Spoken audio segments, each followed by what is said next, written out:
In Europe, we use an average of 200 litres of water every day. In the United States, the average figure is a whopping 400 litres. Across the developing world, people have to get by on just 10 litres a day. Water is something that I've taken for granted all my life. It comes from the tap and flows for as long as I want it to. But what if it wasn't there? I can't imagine what it would feel like not to have unlimited access to clean water every day. But for 1.1 billion people, this is the norm. I want to find out how the lack of water would affect my life. So I decide to cut down my normal water usage and live on only 10 litres a day for 1 week. I'm giving up daily showering, flushing the toilet, and washing clothes in my usual manner. I'm cutting down considerably on the water I use for cooking, drinking, washing up and cleaning with. On my first day, I measure up 10 litres in a bucket, which has got to last me for the whole day. I'm not sure how I'm going to be able to live on that. Now I've decided to take off the top of our toilet in order to be able to fill it manually. I can only spare 3 litres of water for the flush. A normal flush would use up to 9 litres.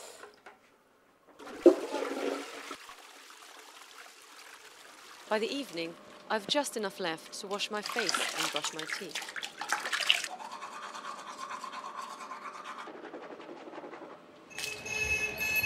In many parts of the world, people share a source of water which has to satisfy the needs of everyone in the community. Especially in urban slums, it's common for people to bathe, wash their dishes and clothes in the same water.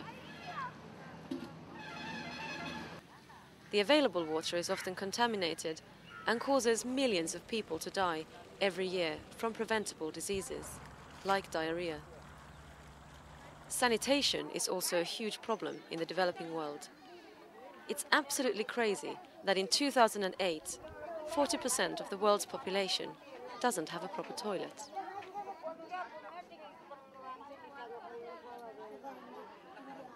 It's day 3.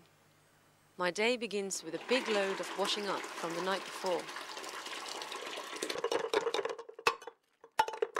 The automatic tendency to waste water is starting to fade, and I'm feeling conscious every time I need to use water around the house.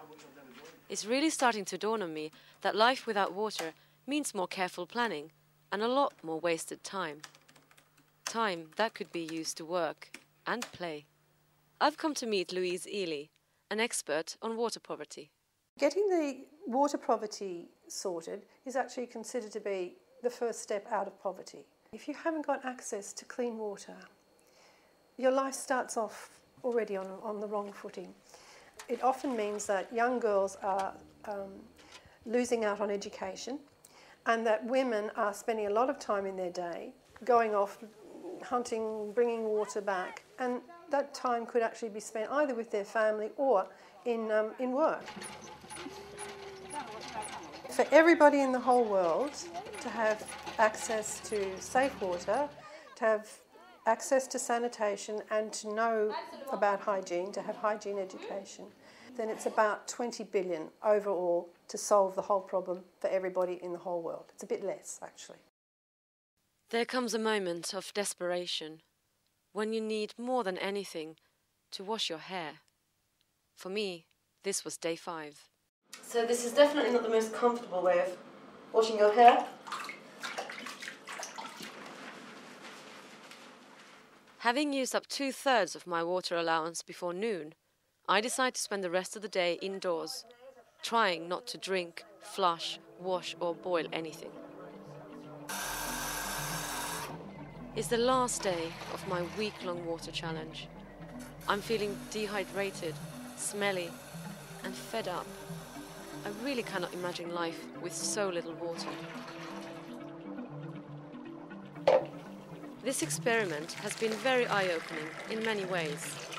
It's taught me how I've absolutely taken water for granted, and I've learned how devastating it would be to live without it.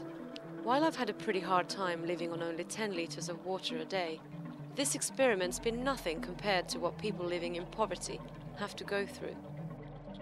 I've not had to carry water for miles each day, which is normal for many women in the developing world. I've also not had to worry about whether or not the water is contaminated and if it's going to make me sick. I just turn on the tap and out it comes.